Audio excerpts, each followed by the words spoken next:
you are Samuel. This is the book of Samuel. We are in First Samuel. Obviously David and Goliath, chapter 17, but most of that main book. And for you, I just wanted to know, like your character, at least, the biblical figure that you are representing in this series. He is known as kind of being that bridge between eras of judges and the age of kings, moving from Saul to David and just the entire like just era of Israel and trying to find leadership. Going into the series, what surprised you about maybe what you already knew about Samuel and then your portrayal of him through the script and on set? I think when we think of the Old Testament, we very often kind of think of very serious, furrowed brows, a lot of retribution, a lot of anger, a lot of blood and guts, a lot of Sturm und Drang, that kind of thing. And there's a reason we think that way. One of the things that totally surprised me as I worked on this, because it was completely unanticipated, was the sense of joy and sense of levity that I got when I was in the presence of David. And that was totally, I couldn't account for that other than the fact that he makes Samuel feel good. He makes him feel good about what he's doing. Samuel never lacks for confidence. Throughout his long career, he doesn't display self-doubt at all.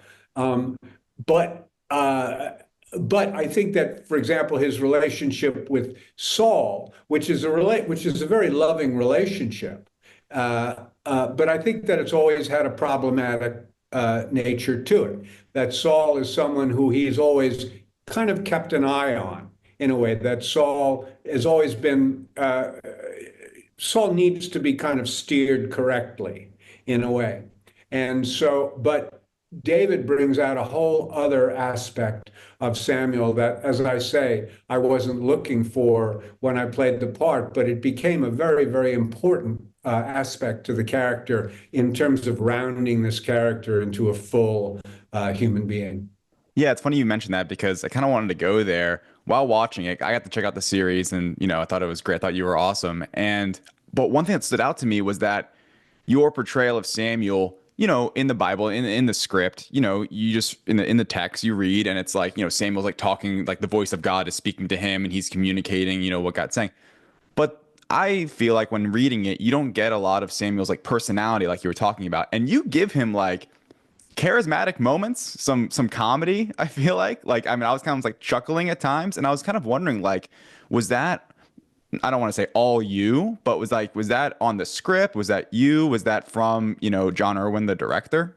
Well, I think that I think it's all of the above. That I think that they created through writing, for example, writing the role of Hila, my wife. Now, one assumes in Samuel 1 and 2 that Samuel has a wife. There's no wife Hela that's ever mentioned. It is mentioned that he has sons and that they're kind of rotten sons in a way. So one assumes he did have a wife, at least one. Who knows? God. Yeah. But the Johns do me a tremendous service by giving me such a superb, so beautifully written, concisely written role as Hela.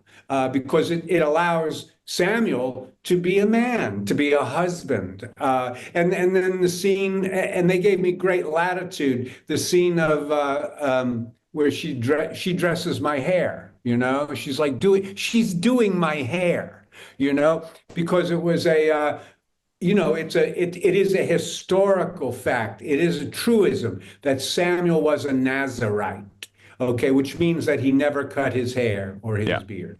Okay? All right. So beard and hair.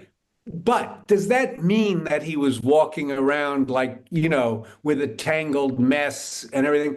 I don't think so. He was an authoritative judge of Israel. You know what I mean? He was not a poor beggar man walking Yeah. around. It was a big deal. So there's no reason why his hair wouldn't be dressed and anointed not in a fancy schmancy way, but nicely done. So we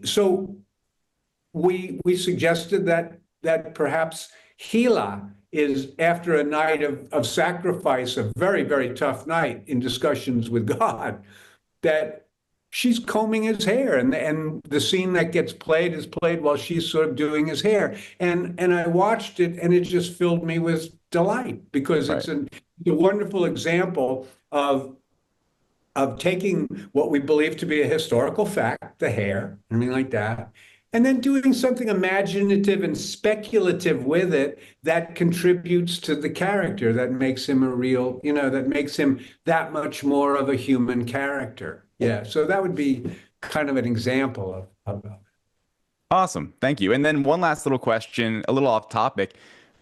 The Don't Breathe franchise, people want to know, you mentioned before in 2022, Don't Breathe 3 might be filming. Hasn't been any official word on that. Have you heard anything about Don't Breathe 3?